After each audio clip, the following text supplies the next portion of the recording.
Hello दोस्तों, आज और एक केस स्टडी हम डिस्कस करने जा रहे हैं। ये बहुत ही कॉमन केस स्टडी है। काफ़ी सारे पेशेंट होते हैं जो 25 to 30 या 25 to 35 तक की एज तक में ये लेवल की बाल्डनेस पे आजकल पहुंच रहा है। और ये टाइम पे ही लोगों को लगता है whether should I go for a hair transplant और कंटिन्यू मेडिकल मैनेजमेंट। तो एक दुविधा वाली स्थिति होती है जहाँ पे आप कंफ्यूज होते हो कि मेडिकल मैनेजमेंट से ही कंटिन्यू रखूँ, ट्रांसप्लांट करूँ, मेडिकल मैनेजमेंट के रिजल्ट आएंगे कि नहीं, ट्रांसप्लांट से अगर रिजल्ट आ भी गए तो मेरे बाकी के बालों को क्या होगा। तो ये सारी कन्फ्यूजन्स होती है। तो ये पेशेंट ने कैसे मैनेज किया है, ये पेशेंट आगे जाके क्या अच्छे से केयर ले रहा है, उसके बारे में आपको डिस्कशन करने जाऊँगा। This are good examples of hair transplant which I am sharing to you. तो दोस्तों, इनकी एज 27 के आसपास थी। ये पेशेंट मेरे पास 2 साल पहले हेयर ट्रांसप्लांट करने के लिए आए थे।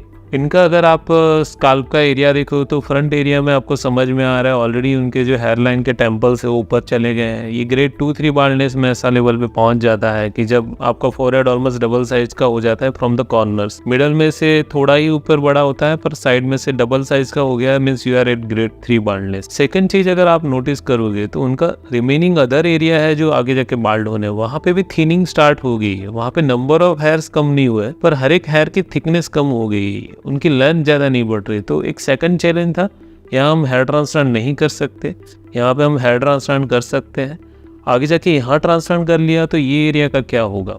तो दोस्तों, उनके केस में कैसा प्लानिंग रहा है हम स्टेप बाय स्टेप देखते रहते हैं। साइड प्रोफाइल आप देखो ना दोस्तों, तो उनके थोड़े टेम्पल्स भी पीछे चले गए हैं। टेम्पल्स रीजन होता क्या है वो आपको बेसिक में समझा दूं तो ये जो कमल पट्टी है, कलम पट्टी बोलते हैं को, अगर आप स्ट्रेट यहाँ से ऐसे मार्क करो तो उसके आगे जो ट्राइंगल बनता है उसको टेम्पल एरिया बोल सकते हो। तो आप देख रहे हो उनका एक स्ट्रेट हेयर लाइन दिया गया है। सामने से स्ट्रेट दिखता है पर जब ऊपर से देखो तो यू शेप दिखता है। तो व्हेन आप एक्सपेक्ट कर रहे हो आपको फ्लैट फॉरहेड चाहिए, आपको स्ट्रेट हेयर लाइन चाहिए, तो ऊपर से हल्का सा वो यू आएगा। और टेम्पल्स भी आपको इसमें समझ में आ रहे हैं, दोनों साइड हमने मार्क की है। ये वाला एरिया में नो जोन है, यहाँ पे हमने माइक्रोस्कोपी करी थी और हमें पता चला वहाँ पे इतने हेयर्स है कि उनको सिर्फ PRPs की ही जरूरत है। तो उनके 2 प्लान बने थे, फ्रंट एरिया में ट्रांसप्लांट और पीछे के एरिया में हमने डेंसिटी एनहांस करने के लिए PRP और मेडिसिन का सहारा लिया था। तो साइड एंगल्स में भी आप टेम्पल्स का देख रहे हो। हमेशा दूसरा एक पॉइंट है, टेम्पल्स में जब भी हेयर लगते हैं तो वो ये डायरेक्शन में नहीं लगाए जाते, मेजोरिटी हेयर्स ये डायरेक्शन में जाते हैं। इनकी भी डायरेक्शन चेंज होती रहती है। तो जो भी सर्जन है उसका बहुत बड़ी स्किल होनी चाहिए। ये जो एक्सपीरियंस सर्जन है उनको ही करने चाहिए कि जो टेम्पल्स के हेयर्स की डायरेक्शन है वो अच्छे से रखे। दूसरा, टेम्पल की डेंसिटी। काफी लोग है ना यहाँ पे बहुत हाई डेंसिटी में ट्रांसप्लांट कर देते हैं ना, फिर वो बहुत वियर्ड लगता है। तो लो डेंसिटी होना चाहिए, जो मेन डेंसिटी उससे थोड़ी कम डेंसिटी वाले हेयर्स होने चाहिए क्योंकि पीछे के बाल थिक होते हैं। तो यहाँ टेम्पल्स में हाई डेंसिटी नहीं होना चाहिए। थर्ड है एंगल, जो बाल स्किन से सरफेस से निकल रहा है उसका एंगल है, इसमें बहुत स्लैंटिंग होता है। ऑलमोस्ट 0 to 10 डिग्री एंगल पे हमें हेयर्स लगाने रहते हैं।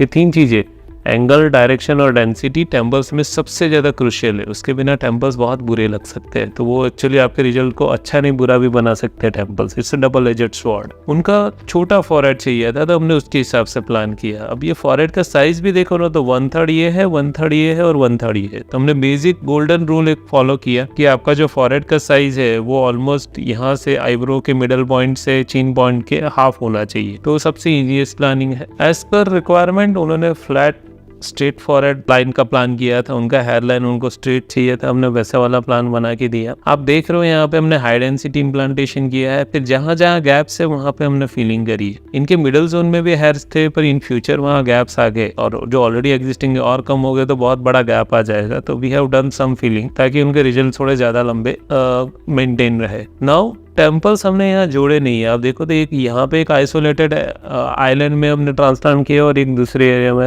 ट्रांसप्लांट किया। क्यों? क्योंकि यहाँ एग्जिस्टिंग हेयर बहुत सारे हैं ऑलरेडी। तो वहाँ जहाँ हेयर्स है वहाँ पे डैमेज करके नए हेयर्स लगाने का प्लान नहीं होता। Next thing, hair line. काफी पेशेंट को ऐसा लगता है कि ये पॉइंट ऐसे जोड़ देना चाहिए, लोग को ऐसे C शेप हेयर लाइन चाहिए कि यहाँ से ऐसे कहो। तो दोस्तों, अगर आप मेल और फीमेल हेयर लाइन के कैरेक्टर देखोगे तो जो कि एक इमेज में मैं अभी दिखा रहा हूँ, तो मेल हेयर लाइन हमेशा ऊपर की ओर जाती है कॉर्नर्स में और फीमेल हेयर लाइन नीचे जाती है। कितने भी सेलिब्रिटीज देख लो या किसी भी ह्यूमन को देख लो, फीमेल के हेयर लाइन मेजोरिटी नीचे जाती है। तो दोस्तों, हमेशा हेयर लाइन ऊपर की ओर जाए, यहाँ पे एक फ्रंटो टेम्पोरल ट्रायंगल बने, वैसा वाला प्लान बनाना चाहिए।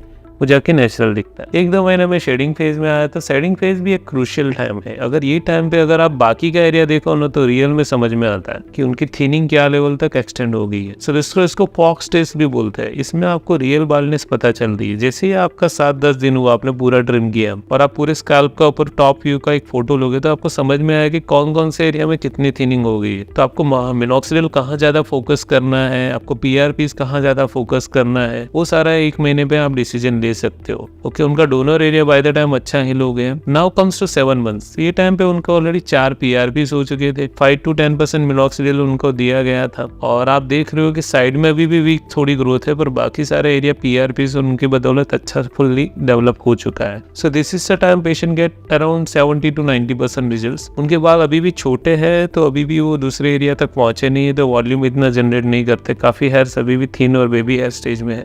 बेसिक टेम्पल्स का शेप आ गया है। ये हाई डेंसिटी होता तो ज्यादा अजीब दिखता है और ये लो डेंसिटी होना अजीब दिखता है। तो यहाँ ऑलमोस्ट मेजोरिटी डेंसिटी आ गई, यहाँ पे लो डेंसिटी में रिजल्ट्स आ गए। जब उनके 12 महीने 1 साल कंप्लीट है, this is the almost final result. ये टाइम पे आप जज कर सकते हो कि बेस्ट रिजल्ट क्या लेवल का आ रहा है। तो आप देख रहे हो ट्रांसप्लांट की डेंसिटी एक ऑलमोस्ट फुल लेवल पे, फुल स्केल पे पहुंच गई है। अब इसकी कंपेयर में ये बाल थोड़े पतले हैं और ये हमेशा थोड़े पतले रहेंगे। ये उनको 5 या 10 साल का बैकअप बना के देंगे अगर वो रेगुलर मिनॉक्सिडिल लगाते रहेंगे।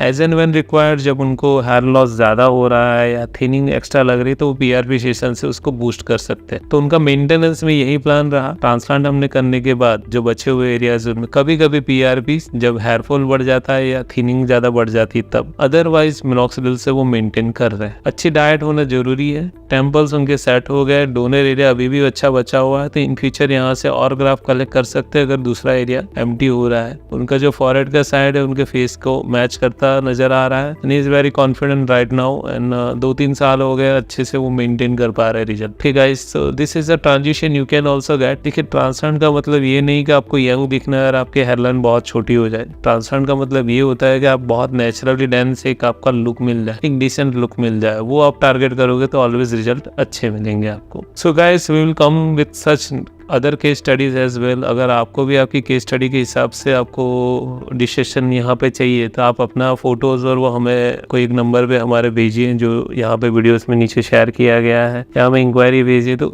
उस टाइप की केस स्टडीज भी हम यूनिक केस स्टडीज लेके आएंगे और आपको ज़्यादा हेल्प मिलेगी हेयर ट्रांसप्लांट प्लानिंग में। ओके गाइस, मिलते हैं नेक्स्ट केस स्टडी में।